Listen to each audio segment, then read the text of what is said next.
You've made money, I've made money, and eventually it's like, okay, how much more do I need? I need more money. Why? To buy a bigger house, to buy a nicer car, to buy another Rolex, to buy another pair of shoes. It's all the same shit. Rolex, Rolex, Rolex, Rolex. Like just dumb shit. If you have fucking 4 Lamborghinis in the garage and people are like, who the fuck has 4 Lamborghinis? Let me show you. Imagine a fucking piece of metal that's sexy and is nice, controls how you live your life. When you get the oil change, oh, well, now this problem, now this problem, now this phone call, now this. And people will be like, oh, well, I'll get an assistant, I'll do this, all that stuff. All the rich people that I know, bro, they're in their garage out here. Well, let me scrape this paint, like, oh, the paint's scraped. Oh, let me get the cleaner. Let me call this. It's like fucking maintenance 24/7. The concept of, if you have kind of a creationist worldview, this idea of a creator. So if you have a creator, now you have a creation. So you have the creation, which is in this case us, or the people that, or the environment that inherits kind of those attributes. But if you understand that this is merely a system or a stepping stone to something else, then you don't really give a fuck about what takes place in this world or what you gain from it or what you have. So if you can transcend mortal flesh or like this suit that you're wearing and understand that you're not the suit that you're wearing, that the suit is merely a representation of who you are. And it's a vehicle by which you can operate in this 3-dimensional realm, right? This is how you operate. You operate in the 3-dimensional realm through this body, through your processors, through your eyes, through receiving information and breaking it down. But you're not bound by that. And whether you take psychedelics or you experience it through lucid dreaming at night, you understand that there's other shit out there that you can't explain. Right. That's the stuff that people need to be like, okay, like it can't just be that millions of people throughout thousands of years are saying that they've seen visions, that entities have approached them. Well, every single person's delusional and crazy. Every single person is intoxicating and seeing visions. I mean, that's not necessarily the case. So there's a good argument for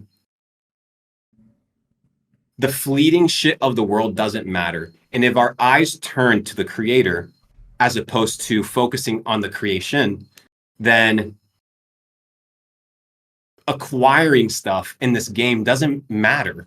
There's no identity attached to it, but there's the ego of life that is so dangerous. And it's this ego of, I can do this, I can build, look at me, look at how grandiose I am, look at what I've done. That makes you feel immortal until you're not. Right. And if you go to like Budapest or you go to Prague, you see these huge castles constructed by the monarchs and by the emperors. And they're insane. They're a representation of what these guys were thinking. Like this was, when I'm gone, this is what represents my grandiose persona. Mm-hmm. But they're gone.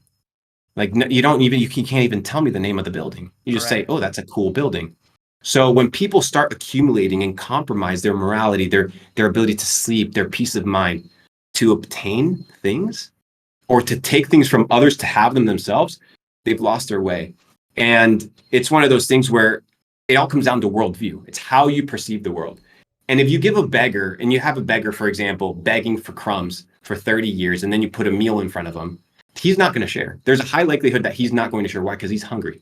Mm-hmm. So it's the system's job to keep people hungry, alone, fending for themselves, like hobos, to feel like everybody else is in it to take from them. So if everybody else is in it to take from, fuck them all. I'm gonna do my own thing, take it all from me. And that's how a lot of these elites work. They're psychopaths. And you have to be sort of crazy to get to certain levels of society because of the other certain crazy people of society that you have to compete with at that level. And a lot of people are just not willing to get to that place. Now, I said it once and I'll say it again. To me, wealth, I define wealth in a different way than most people. It's a little bit of an interesting kind of definition, but it's more so a philosophy of life. Not really a definition. My idea of wealth, and this comes when you have the ability to sustain yourself in a basic form, is, to me, the wealthiest person in the world is the person that wakes up with the least pressure on their chest. Every single morning, right? The wealthiest person is the one that wakes up and is like, it's good to be alive. Let's take the day on. Let's do this. I got it. Boom. And you excel and you pursue your passions and your fullest potential. To me, that is wealth. Now you can have a guy that's worth $100 million, $1 billion, that wakes up and he's bedridden with cancer. Is he truly wealthy? No, because he can't do what entails wealth, which is what? The ability to do whatever the fuck you want, whenever you want, however you want. Freedom, abundance. And you can't have abundance if you're missing certain aspects in your life. So people look at all these celebrities that have a lot of followers, wearing a lot of bling, smiling and posing for the photos, but they're not with them in private in their bedrooms. They're not with them when they're signing those contracts. They're not with them when they open up those bank accounts and see that they owe a fuck ton of money to the IRS because nobody taught them how to pay taxes, right? So you worship these people, but then you realize that they're no different than you. Mm-hmm. And in fact, some of them are even worse than you. They're dumber, stupider than you are. They shouldn't even be where they are, but they're so easy to control that why wouldn't you put them there?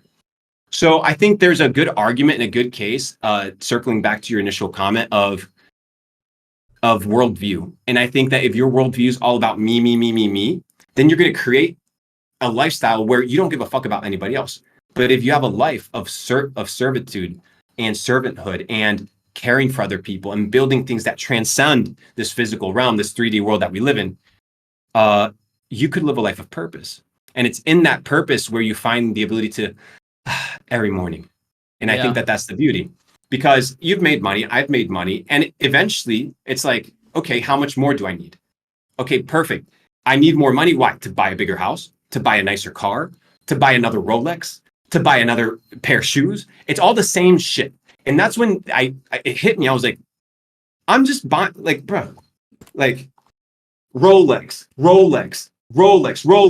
like just dumb shit. In this case, they're investments, so it's not really a big deal. But like, I can show you my closet. There's shoes I'm like, I've never even worn this. What the fuck is in my head? And it's like, it's not that I'm thinking, I'm programmed. I'm programmed to spend because my success, right, as I'm programmed, is found in what I have and not in who I am. So once that hit me, I'm like, well, what the fuck? I'm not buying shit. And now I'm in the process of, if I don't touch something for 90 days, I get rid of it.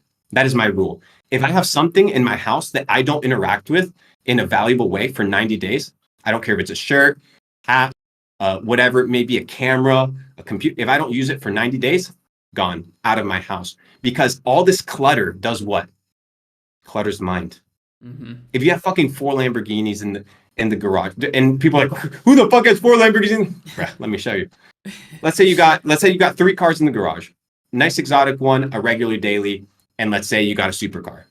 Do you understand the amount of headaches, calls, maintenance, time associated with all those tasks? All that, to me, not for everybody, because for some people, their passions, and I'm just using cars as an example. You can talk about anything. It can be your physique. It can be your relationships. It can be your house. It can be your business. It can be anything that controls your time and controls your attention. So imagine a fucking piece of metal that's sexy and is nice, controls how you live your life. When you get the oil change, oh, well, now this problem, now this phone call, now this. And people will be like, oh, well, I'll get an assistant, I'll do this, all that stuff. But all the rich people that I know, bro, they're in their garage out here. Well, let me scrape this paint, like, oh, the paint's scraped. Oh, let me get the cleaner. Let me call this. It's like fucking maintenance 24/7. And the problem with 24/7 maintenance is that when you're maintaining material shit, you can't maintain yourself because you only have a certain amount of time in the day. So instead of focusing on the exterior, you're focused on the interior and you develop self. Why have a Lamborghini when you can be a fucking walking Lamborghini?